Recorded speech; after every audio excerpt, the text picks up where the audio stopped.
Good afternoon, everyone. Welcome to the January 20th meeting of our State Senate Government, Tribal Affairs, and Elections Committee. Today we have 6 bills up for public hearing.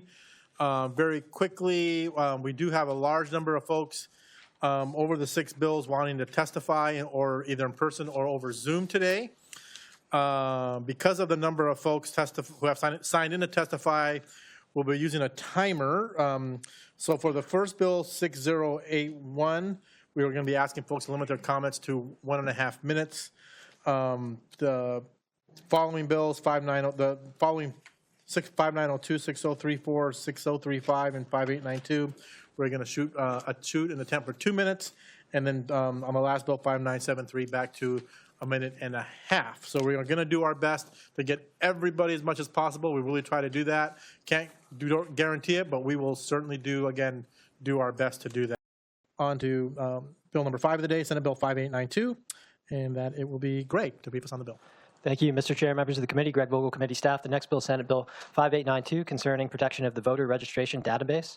To summarize the bill, if a county elections office receives a request for records from any existing reports generated by the statewide voter registration database, the county elections office is prohibited from producing any records in response to the request and must direct the requester to submit the request to the Secretary of State. A knowing violation of this prohibition is a Class C felony.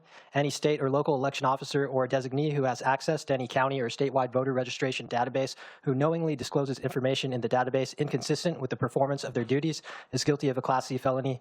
The Washington driver's license number, Washington ID card number, social security number, and full birth date shown on an affidavit of voter registration or included in a voter registration file are confidential and must not be disclosed to any person except to state or local election officers and election officials unless authorized by the Secretary of State. Any state officer, election officer, or designee who knowingly violates this prohibition is guilty of a Class C felony. I'd be happy to take any questions. Thank you, Greg. Any questions for staff? Seeing none? Thank you. Good afternoon, Chair Valdez and members of the committee. For the record, my name is Cassie Clayton, testifying today on behalf of Northwest Progressive Institute in strong support of Senate Bill 5892. At its core, Senate Bill 5892 is a voters' rights bill. The right to vote does not end when a ballot is cast. It includes the right to have your personal information protected, your signature safeguarded from misuse, and your participation in democracy free from intimidation, harassment, or exposure to unnecessary risk. This bill strengthens protections for voter data held in Washington's voter registration systems. It limits the disclosure of sensitive information, such as voter signatures, contact details, and technical infrastructure data that would be exploited to undermine elections or target voters and election workers. That protection matters. When voter data is exposed, it can be misused to suppress participation, spread disinformation, or erode trust in the system itself.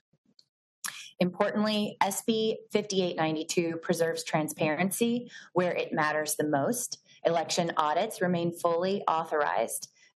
Records related to actual security breaches are not shielded. Oversight is maintained while unnecessary risk is reduced.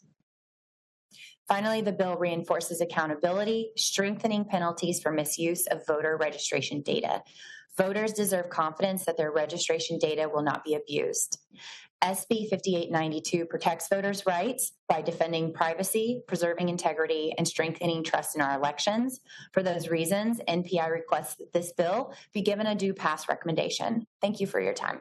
Thank you. And that's our last testifier on this bill. So, Madam Vice Chair, for the record, how many have signed in but not testifying? For the record, 687 pro, 1,859 con. And with that, I will now close the hearing on Senate Bill 5892, and I will now adjourn the meeting of our January 20th State Government, Tribal Affairs and Elections Committee. Thank you.